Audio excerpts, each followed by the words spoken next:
The unseen ones. The ration card reader blinked red for the third time.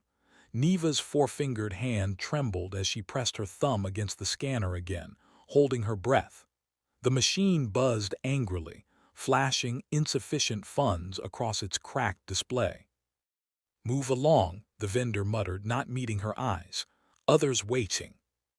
Neva clutched the thin thermal wrap tighter around her shoulders, conscious of the small bundle strapped to her chest.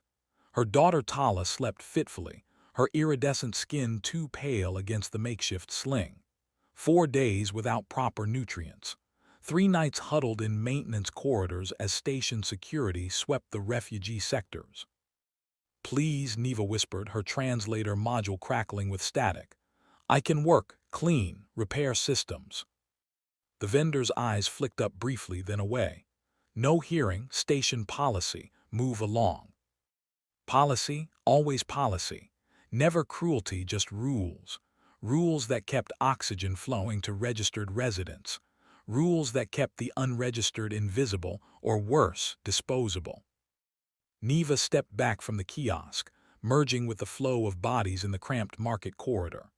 Nova Station's lowest level throbbed with life, merchants hawking salvaged tech, coolant pipes leaking vapor that crystallized in the artificially cold air, drone delivery units weaving through the crowd. 1,000 species from 100 worlds, all of them with somewhere to be. All except her. Tala stirred against her chest, a soft churring sound escaping her throat. Neva ducked into a recessed doorway, checking her daughter's vitals with practiced fingers. Temperature elevated. Respiratory rate increased. The translucent membranes of Tala's inner eyelids flickered with dreams or delirium. "Soon, little star," Neva murmured in her native Lyrian, the words a promise she wasn't sure she could keep. "Food soon." The sector display panels flickered overhead, announcing mandatory identity verification scans in sections 44 through 57, precisely where they'd been sheltering. Neva swallowed hard, feeling the weight of exhaustion in her bones. There would be no rest tonight. She emerged from the doorway and continued moving, following the downward curve of the station's architecture. The deeper one went, the older the systems, the fewer the patrols. But also the less oxygen, less heat, less hope. 3 hours and 5 rejected work pleas later, Neva found herself in a service tunnel that didn't appear on public navigation. Maintenance conduits ran exposed along the walls, humming with the station's lifeblood. The air tasted of metal and ozone. Perfect. No one wanted to be here, which meant no one would notice them. She was setting Tala down on her thermal blanket when she heard it, the rhythmic tap of tools against metal. Someone was working nearby. Every instinct screamed for her to gather Tala and flee, but 4 days without food, without hope. Desperation makes courage of necessity. Neva followed the sound, each step deliberate and silent. The tunnel opened into a wider junction, and there, nestled in what must have once been an auxiliary control room, was a workshop. Tools hung in careful arrangements on magnetized panels. A salvaged fabrication unit hummed in one corner. And in the center, bent over a workbench scattered with circuitry, was a human. He didn't look up when she entered, his focus absolute as he manipulated a microfilament welder over what looked like a security bypass module. Not legal work then, which might mean opportunity. "I can work," Neva said, her translator rendering her Lyrian into the station's common language. "Need no credits, just food, shelter." The human's shoulders tensed. His hand stilled over his project, but he didn't turn. "No positions available," he said finally, voice rough from disuse. "Move on." Same words, different voice. Neva stood her ground.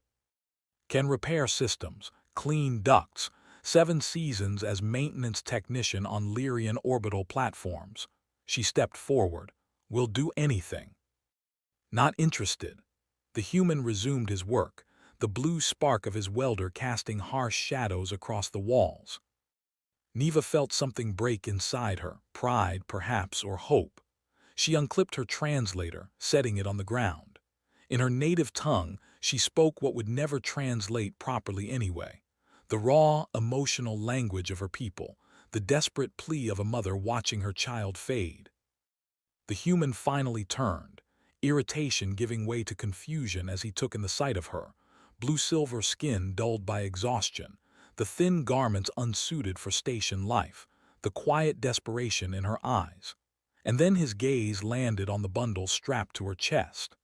Tala had awakened, her oversized eyes reflecting the workshop lights like liquid mercury. "You brought a child down here?" he asked, disbelief edging his words. Neva reconnected her translator. "Had no choice. Please, just need work, any work." The human, she could see him clearly now, grizzled and weathered, perhaps midlife by human standards, ran a hand over his stubbled head. His eyes never left Tala, who stared back with an intensity unusual for an infant. "What's wrong with her?" he asked, gesturing to the child. "Hungry, cold." Neva didn't mention the rest, the genetic modifications, the reason they'd fled the research compound. No proper nutrition for 4 days. The man's jaw tightened. He stood abruptly, crossed to a storage unit embedded in the wall, and returned with a protein packet and a canister of purified water. "Sit," he said, nodding to a bench against the far wall. Neva obeyed, carefully adjusting Tala in her arms. The human watched as she gently fed her daughter, tipping water into the child's mouth in small, careful measures. "Name's Doran," he said finally. "This is my shop, I work alone." Neva nodded, not looking up. "Understood." "Station security sweeps these tunnels every 3rd cycle. They find you, they'll find me." He crossed his arms. "I'm not interested in complications." "We will be invisible," Neva promised, her voice steady despite her exhaustion. "Only need temporary arrangement, until I find proper work." Doran snorted. "There is no proper work for unregistered aliens on Nova. You think you're the first to try." Tala finished the protein packet, her tiny hands curling in satisfaction before she drifted back to sleep. The room fell silent except for the ambient hum of machinery. "What's her name?" Doran asked unexpectedly. "Tala." "And yours?" "Neva, former maintenance technician, Lyrian Orbital Platform 7. "Former," Doran repeated, the word heavy with unasked questions. Neva met his gaze directly. "Political reclassification, facility closed, workers redistributed." Understanding flickered across Doran's weathered face. The euphemisms of oppression spanned species and systems. He returned to his workbench, shoulders hunched, wrestling with something internal. "The ventilation system in sections 3 through 5 is fouled," he said finally, still not looking at her. "Toxic buildup from the fabrication process. Can't run the machines properly until it's cleaned." Hope, dangerous and fragile, bloomed in Neva's chest. "I can clean it," she said. "Have experience with similar systems." "It's dangerous work, confined spaces, caustic residue." "We'll do it." Doran turned, fixing her with a hard stare. "And the child?" Neva straightened her spine. "She stays with me, always." For a long moment, they assessed each other, 2 survivors recognizing the scars of a harsh universe. "There's a storage alcove behind the thermal regulator," Doran said finally. "Warm, shielded from scanners. You can stay there temporarily. Clean the vents, maintain the fabrication units, keep out of sight when clients come." He paused. "One hint of trouble, you're both gone. Understood?" Neva nodded once sharply. "When do I start?" "Get some rest first. The child needs it." Doran returned to his work, effectively dismissing her. "Tools are in the red cabinet. Respirators probably too big, but it's better than nothing." As Neva carried Tala to the indicated alcove, she felt the weight of the past weeks lift fractionally from her shoulders. Not safety, not yet, but a reprieve, a chance. "Thank you," she said softly. Doran didn't acknowledge her words, but his hands paused briefly over his work. Then, with deliberate care, He increased the output on the thermal regulator, warming the small alcove where mother and child would sleep. That night, as Tala slept peacefully for the first time in days, Neva watched the shadows play across the curved ceiling of their temporary sanctuary. Tomorrow would bring its own challenges, the dangerous work, the need to remain hidden, the constant fear of discovery. But tonight they were warm. Tonight they were fed. Tonight someone had seen them, truly seen them, and chosen not to look away.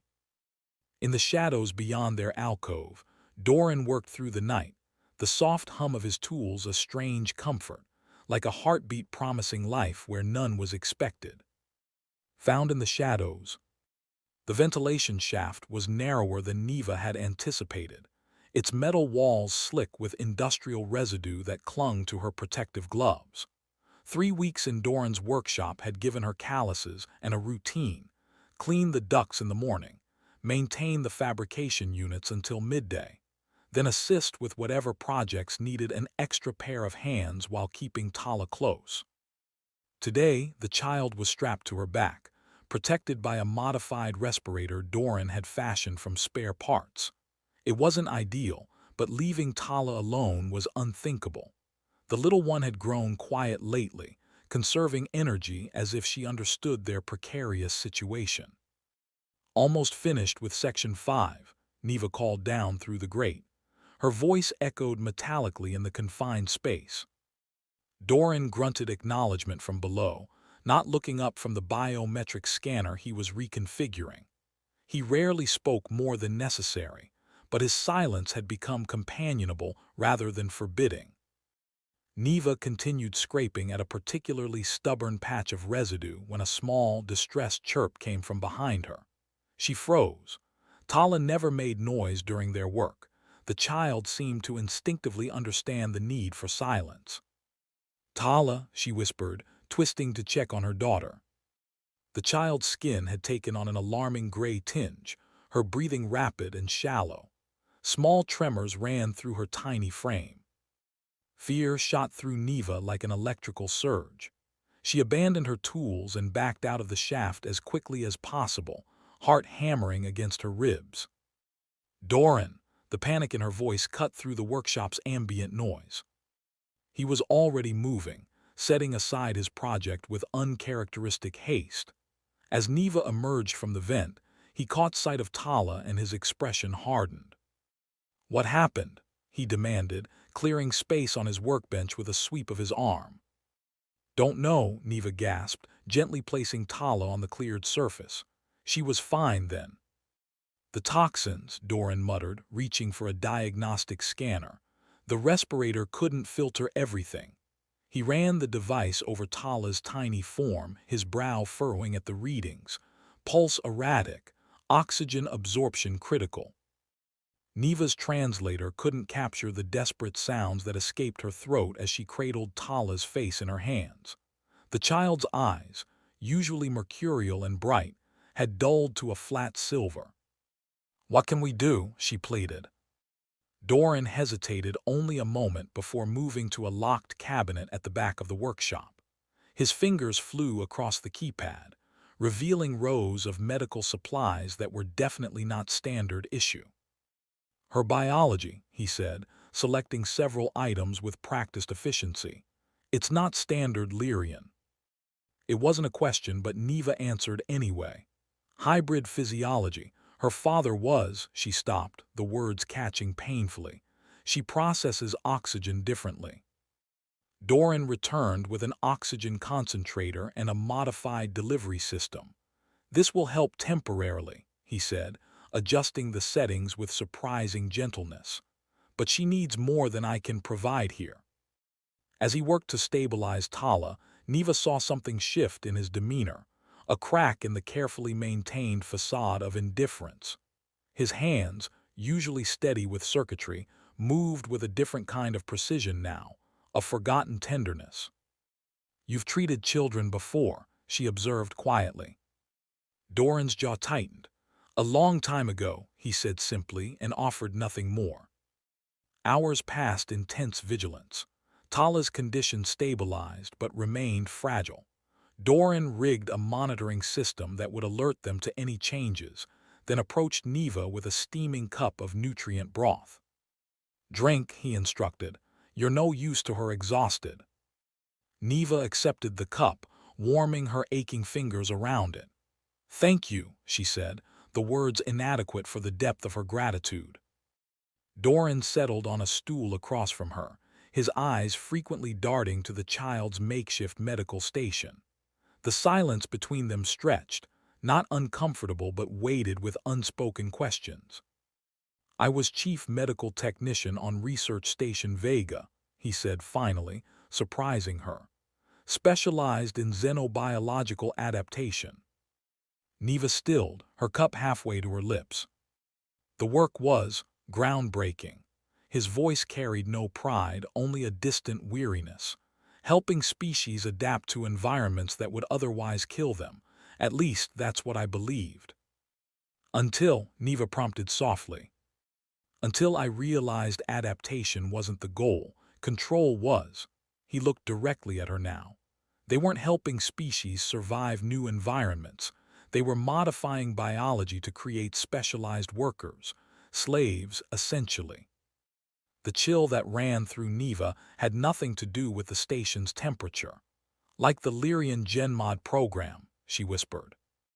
Doran's eyes narrowed fractionally. "You weren't just maintenance, were you?" Neva set down her cup, suddenly finding it difficult to breathe. She'd kept the truth buried for so long, preserved in silence and fear. "I was research specialist in the hybridization division," she admitted, the words foreign after so many months of denial. "We were told our work would help Lyrians adapt to toxic environments, extend our species' reach." She glanced at Tala's sleeping form. "My mate Curran was security chief. He discovered files, evidence that our children weren't being adapted. They were being weaponized. Their nervous systems reconfigured to interface with battle systems." Doran's expression darkened, and he reported it. "He tried," Neva's voice cracked. "3 days later, he disappeared. When I demanded answers, they told me no such person had ever worked there. His identification was erased, his quarters reassigned." Her fingers twisted together. "I was 8 weeks pregnant." Understanding dawned in Doran's eyes. "Tala." Neva nodded. "I don't know what they did to her genetic structure before I escaped. I only know she's different. The way she watches. The way she can interface with electronic systems without touching them." "That's why you keep her so close," Doran said. "Not just protection, containment." "She's still learning to control it," Neva confirmed. "Sometimes equipment activates around her. Lights change. Systems unlock."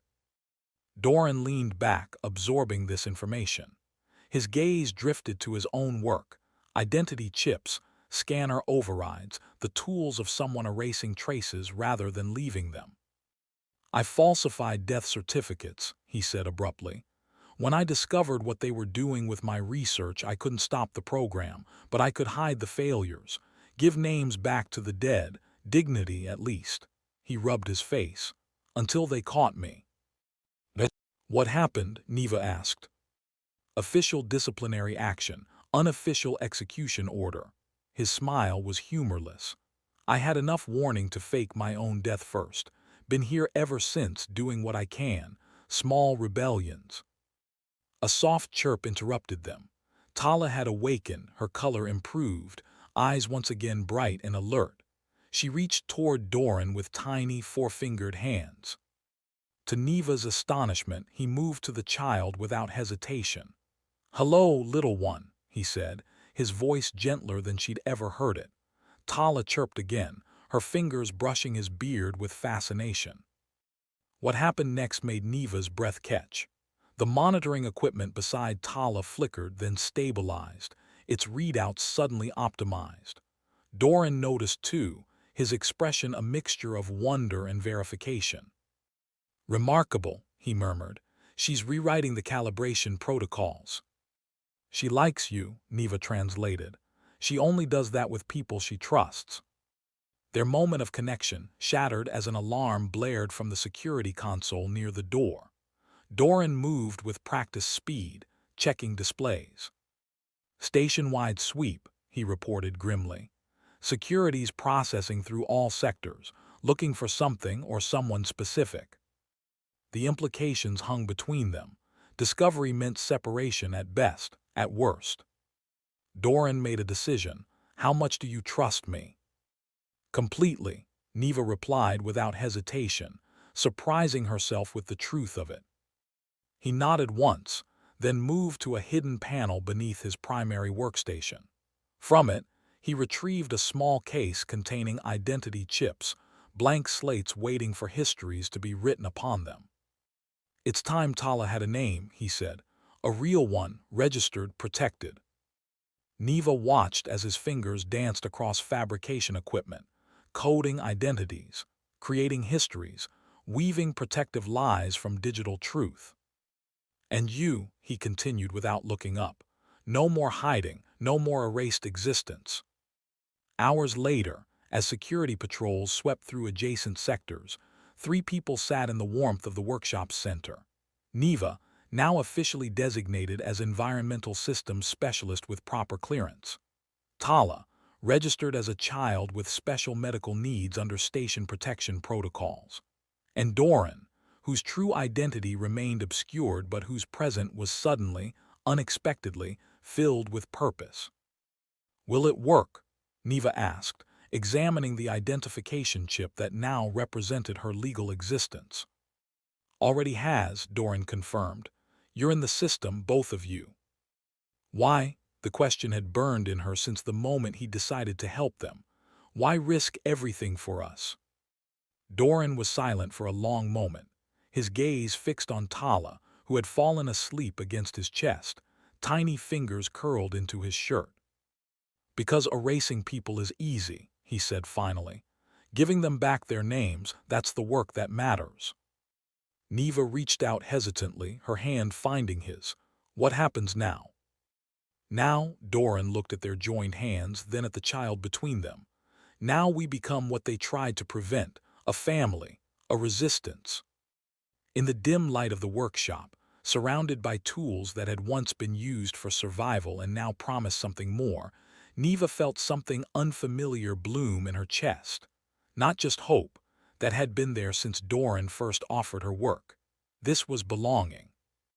Outside, Nova Station continued its endless rotation, systems humming with regulated efficiency, rules governing every exchange. But here, in this hidden corner, 3 lives that should never have intersected had found each other in the shadows. "Together," Neva said, the word both promise and protection. Doran nodded, his eyes meeting hers with newfound clarity. "Until the beginning."